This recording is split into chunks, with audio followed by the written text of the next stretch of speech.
নাসরিন, মা আসছে। মা আসছে? হ্যাঁ, আমি পাশের রুমে বসিয়ে রেখেছি ওনাকে। কেন আসছে উনি? আরে এমনিতেই এসেছে, 2 দিনের জন্য থাকবে এখানে। এমনি তো আসার কথা না, নিশ্চয় কোনো কারণ আছে, কিছু নেওয়ার জন্য আসছে আর কি।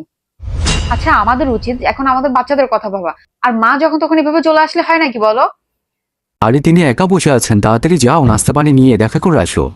আমি কোনো আপ্যায়ন টাপ্যায়ন আমি কোনো কিছু করতে পারবো না, আমি জাস্ট এক গ্লাস পানি নিয়ে যাব। আসসালামু আলাইকুম। মা, তুমি?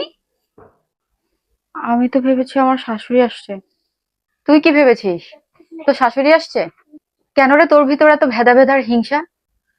তুই তোর বাপের বাড়ির মানুষদের কদর করিস, তুই তোর শ্বশুর বাড়ির মানুষদের কদর করিস না। আসলে মা, তুমি যেমনটা ভাবতেছো ঠিক তেমনটা না। তোর স্বভাব চরিত্র যে এমন, এটা জানলে তো আমি তোর ঘরে কোনোদিন পাও রাখতাম না রে।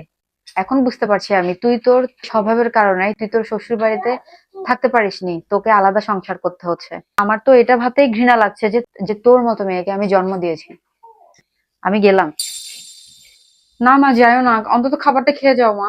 তুই তোর ওই মুখ নিয়ে আমাকে খেতে বলছিস? তোর এখানে খাওয়া তো দূরের কথা, আমি এক গ্লাস পানিও পর্যন্ত খাবো না। আর তোর এর ঘরের দরজায় তো আমি কোনোদিন পাও রাখবো না। প্লিজ মা, আমার ভুল হয়ে গেছে, আমার এমনটা আর কখনো হবে না মা, প্লিজ বসো মা।